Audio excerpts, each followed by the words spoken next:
Hi guys, so today I'm going to look at creating heroes with a little bit of motion in them. These two heroes are exactly the same code. All I'm doing is override a couple of CSS variables, and I'm going to show you how that works. So I'm going to use some really cool tools for this. So if I use my mouse and just roll it over my top hero, you can see the background image uh, zooms in a little bit and the overlay lightens a little bit. And that's an animated over time. I think it's about 0.6 seconds. So that's the first one. The one down the bottom, the next one, is we've got a gradient image going from our green, I think, which is our primary color on this, or secondary color, to on the right to transparent on the left. And we've got a little deer with a girl in the background. When we roll over, what we get is a black on the top left with a gradient going into transparent, and the deer sort of scales down and moves slightly to the left.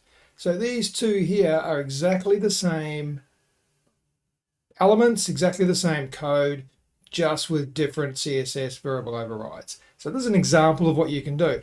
Now, to be clear, I'm using Advanced Thema version 2.3 for my productivity. I'm using Bricks 1.9.4. The rest of the stuff doesn't matter. I'm not currently using a third-party framework. I've just got my own WP code box here, which is just creating a bunch of CSS variables. And that's all it is at the moment, and that's what I'm going to demonstrate with here. So if we have a look at our first one, the hero one, look at our structure here.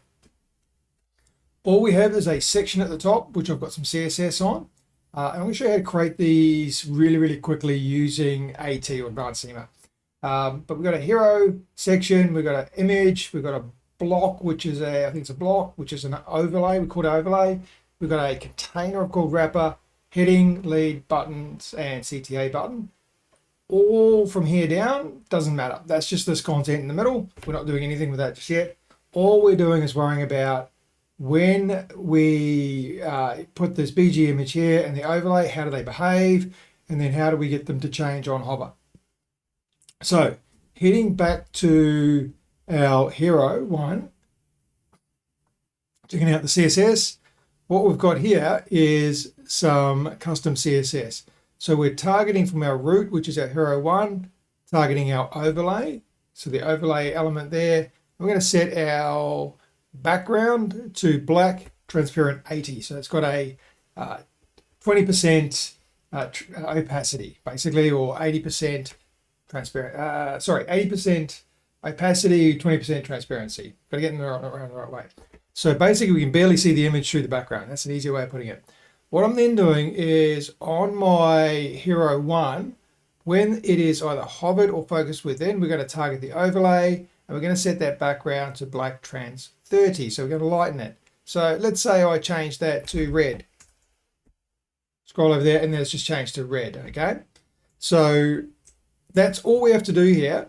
And then for our image, all I'm doing on our image is when the same path here. So when our hero one is hovered or focused, we're going to target the BG image, and we're going to change the transform variable to be 1.1. That's all we have to do to create a variation on this header. Now, how that works, if we look at our overlay first, so we go to our overlay, we've got a overlay utility class here. And on that utility class, we've got some CSS. And I'm using a where to make this very weak so we can easily override it. And we're just going to set variables for our background size, background position, opacity, transition duration, timing function, and the transition property. So we just set variables on that. And then we've got some CSS here to apply those variables. So on our root, which is our overlay, we're going to set those properties. And we're going to set our ZNX for our overlay to be -1 and our opacity to be whatever our opacity is up here. That way there, all we have to do is when we're back on our hero here, when we want to override that, all we got to do is override the background property. Okay, we could just as easily override any of these other properties. We can change the duration, the timing. We just override those properties when you hover or if you want a different version of this. Okay, so that's the overlay, the image. Again, we have on our root for our, actually I've got the where on there. Always when you're setting defaults for these, use a where, and that means that this in here has no specificity, which means you can easily override it without wondering, why is my CSS rule not applying? Because this might be more specific or in a different order, different load order. Where reduces its specificity, so always use that there. Okay, and again, so on our image, we're just setting our background. Actually, do we need the background? We don't. This is an image. We don't need that background there. Get rid of that. It's from playing around. So we're doing position absolute, inset 0, and with the image, we're setting that to a Z index of -2. So we know it's going to be below the overlays that we put on top of it. Width and height, overflow to hidden. The reason we do that, if we look at our image shortly, I'll show you why. It's so that we're actually wrapping our image in either a figure or a picture tag, and we want the figure or picture tag to be overflow hidden, so when we scale the image inside it, it doesn't go outside of that box. And then we're targeting our overlay image and the image element inside of that, and we're just setting our properties here based on those variables. Simple, isn't it? So, and then if we have a look at the content for that image, all we're doing is we've got it as a figure. We've got an object fit to cover and eager loading. So because it's a background image, we want it to load without delay. And that's all we have to set on there. Now, the reason we use an image rather than just doing a CSS background is because we can set that to a figure or a picture. And I'll show you what the difference is. So if I go down to a figure, save that, have a look at our front end here. Let's have a look at the image. Here's our image, the figure. By adding the one image, we've got a source set. So we've got all of these different size images that are automatically going to load at different viewport widths. So we don't have to report.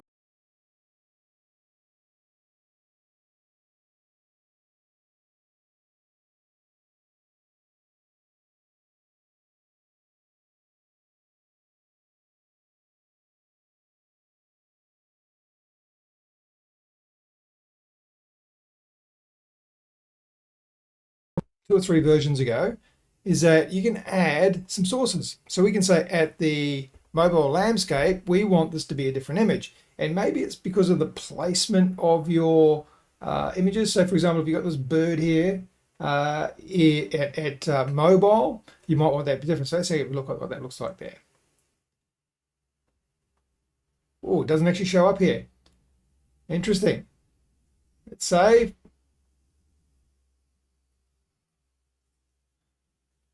Okay, there we go. We got the bird in the header there.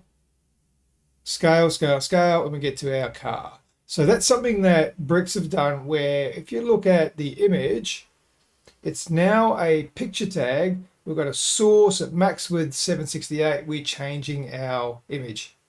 Okay, so that's a really cool reason why you use this instead of CSS backgrounds. You've got enormous control over what displays at different breakpoints, and you automatically get a source set, which is great for performance. So that's the main reason I would like to use a image rather than a CSS background. Anyway, that's a bit too much of a waffle for me, so I'm going to get rid of that.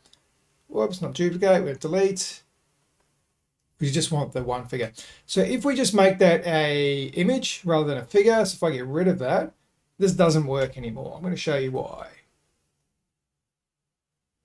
It doesn't work anymore because my targeting is targeting a element, which would be a figure or a picture, and then the image inside of it. And the other thing too, if we actually did scale that, it's going to scale outside of the box. So we want it to be in the box, so we make that a figure.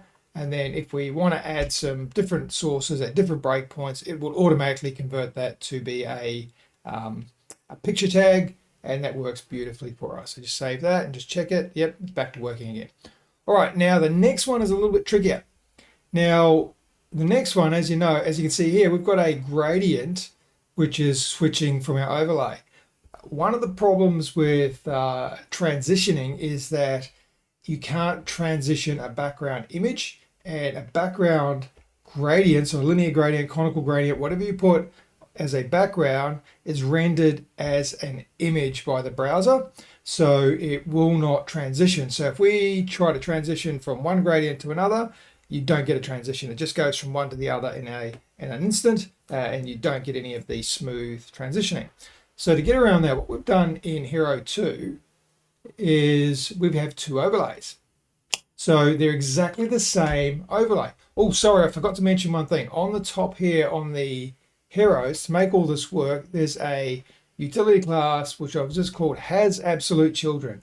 And all that does is it sets our position to relative and our isolation to isolate, which means our negative indexes on our image and on our overlay will not disappear behind that container, because that container with isolate is being set as the lowest point for your z-index for that, anything below that. So that's the reason. So that's the bit I forgot. So we've got to add a utility class at the top here to set your isolation to isolate, your position to relative, and then these elements will work properly inside of it.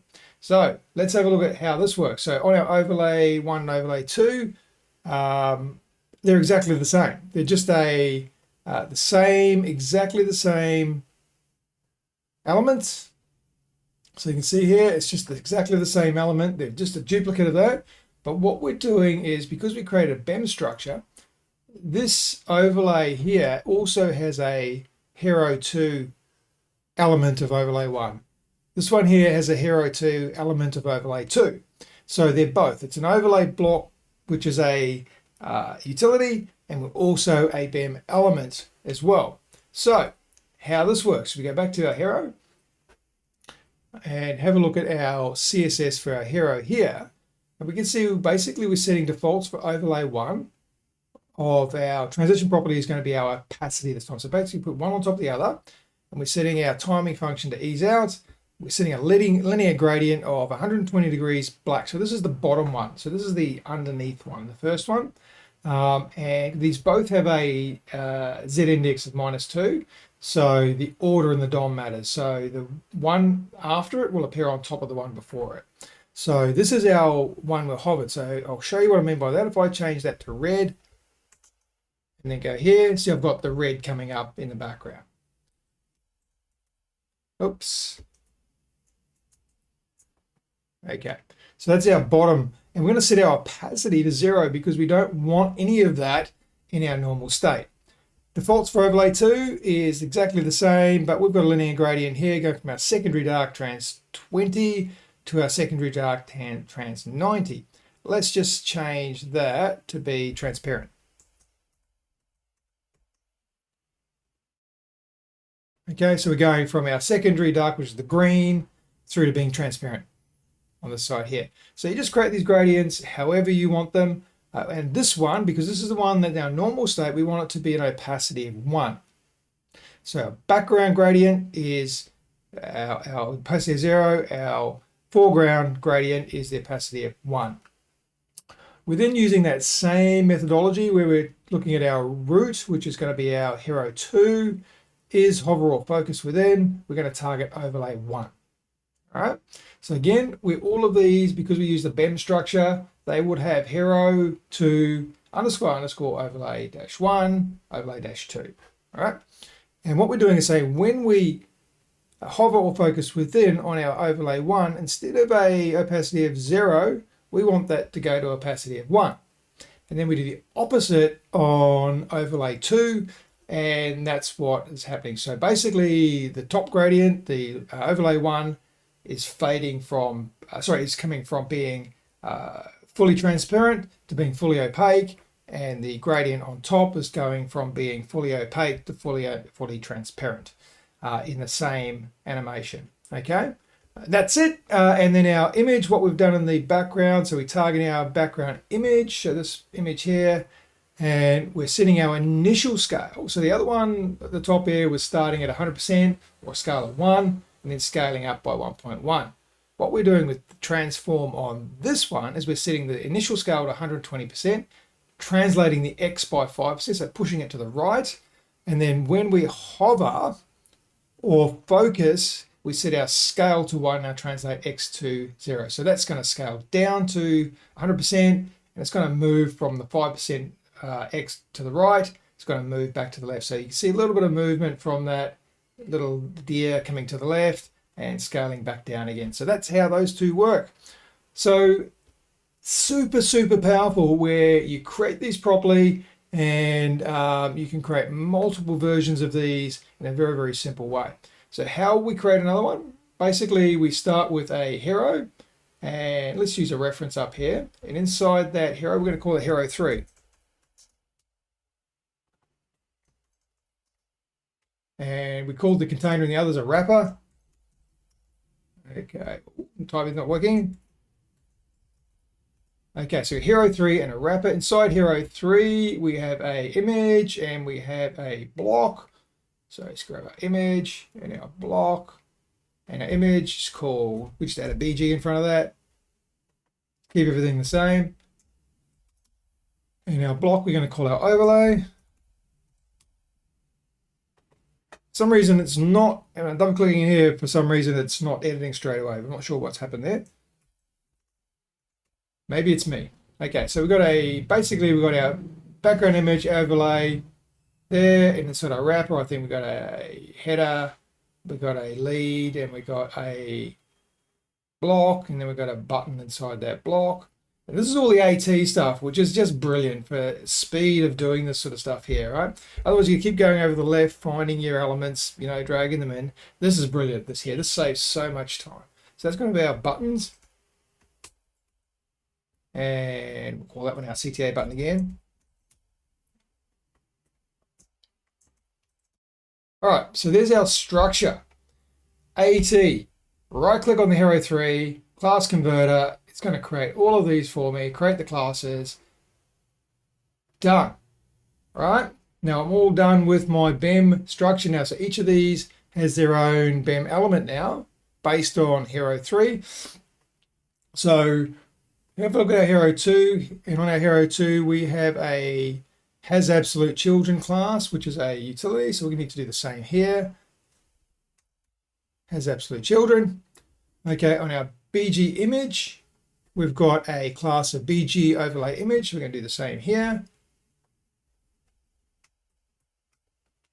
BG overlay image, and I know the next one is BG overlay.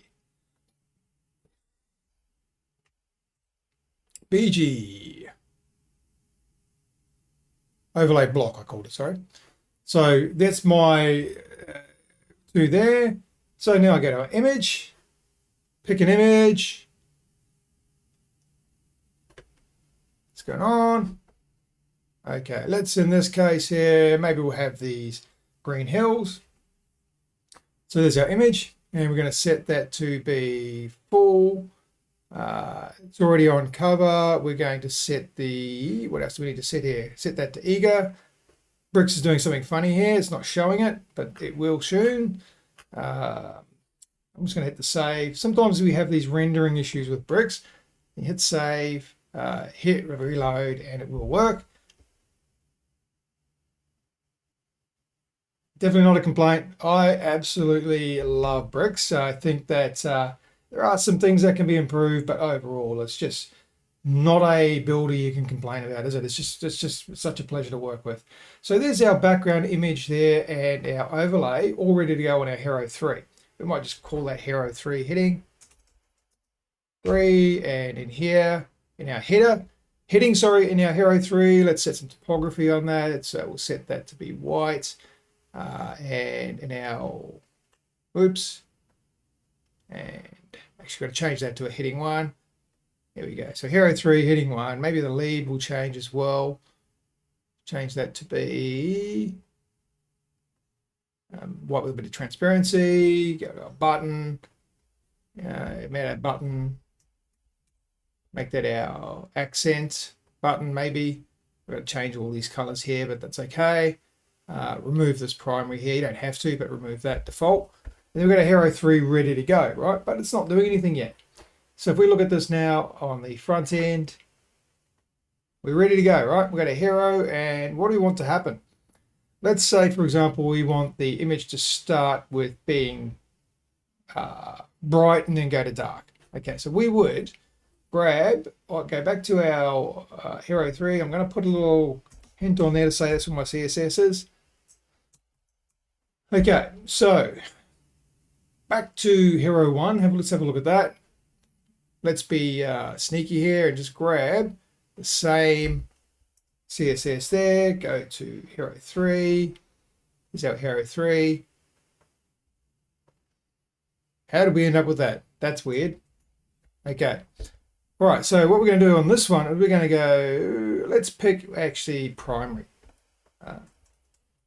Let's pick our primary color. Is our primary color as our overlay. So we've got a primary color. Let's go primary dark. Primary dark. So it's a bit dark. There we go. Not exactly beautiful. Give it a little bit of transparency. So we'll go trans, maybe 90. So it's got a little bit, you can just see a little bit of the hills in the background there. And then on our overlay there, let's go to, maybe it's too bright. Let's say that's too bright. So we're going to go to trans 50. Okay, it's a little bit darker, trans 60. It's a little bit darker again. So that's just moving those, right? And let's say we want that to scale by heaps. So we're going to go 1.4. Whoa, we've got a big zoom there, right? Here we go. So now I've got 3 different heroes, and they're all accessible. So if I go to the top here and I press my tab key, as soon as that, watch the next tab, we'll go to the first button and we see the effect. No, we didn't. Why didn't we see the effect in there? I need to come back to that. Oh, because my mouse was over the top of it. Sorry. It was already hovered. So it's hover or focus. So come back here. My mouse is out of the way. Press tab. I see my heading, top heading hero 1. The effect takes place. Tab away from it. The second hero will get its hover effect and the first one loses it. And then we'll go down and we'll tab to hero 3. Did I not make that a button? I did not make that a link. No, let's make it a link. Oops.